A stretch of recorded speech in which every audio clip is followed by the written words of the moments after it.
Welcome to Barkhausen Nature Bites. Today we're talking about this particular critter I have in my hand right here, which is called an American toad. An American toads are the only toad species we have here in Wisconsin, and they are amphibian.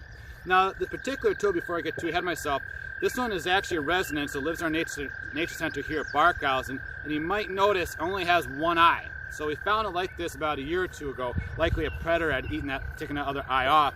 The toad's doing just fine, but is now a resident here at a nature center. The other thing, before I get too far ahead of myself, is behind me you're going to hear that noise, that long steady trill. Those are actually American toads calling the wetlands behind me right now, and that's their call. I'll have a call later in the video as well, but that's them calling right now behind me, so hopefully you can hear that in the video.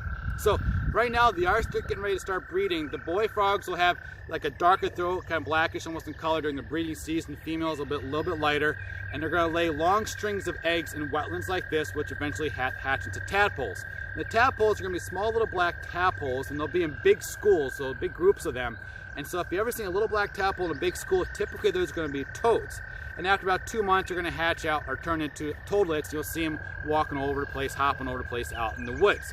A lot of fascinating facts about toads. So a big one is, can you get warts from toads? No. They do have a dry, warty skin, but you can't get warts from toads. Don't worry about that. Are they poisonous? Well, they do have a toxin that they can actually secrete, so give off from those two little bumps, those little glands, parotid glands they're actually called, behind their eyes, and that can be irritating to a predator. So if your dog's ever grabbed a toad and got kind of frothy, they have the mouth, that's what happens. I've never really had them do this too much to a person, but still, as a good rule of thumb, you handle a toad, make sure to wash your hands before you touch your eyes, your mouth, or anything like that. The other thing they can do to help avoid predators, they can actually puff themselves up, so that way it makes it difficult for like a snake to actually swallow it. And that works pretty decent, except for a hognose snake. Hognose snakes actually have teeth, so they can pop, deflate, and swallow toads. So a cool adaptation for the snake, maybe not so much for the toad.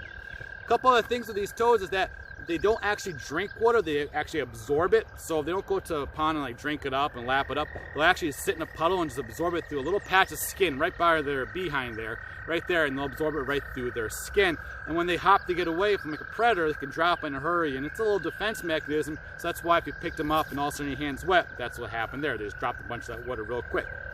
The other thing is that when they eat, their eyes, watch them when they eat. Their eyes will actually sink down into their skull, and they use their eyeballs to actually help push their food down their throat. So really kind of fun thing there. If you think that's cool, I hope you're eating for this next one. When they shed their skin, they'll actually take that skin off, like just as one piece, they'll collect it under their tongue and eat it and swallow it. So they're actually going to eat their old shed skin. So have fun visualizing that. So toads are mostly active at night, so they are nocturnal. Fascinating little critters for sure. Look for them around the woods, your house, or wherever you happen to might be. I think I'm going to take this particular toad back to our nature center. At least I'm being told to do so. Thanks for watching Barkhausen Nature Bites.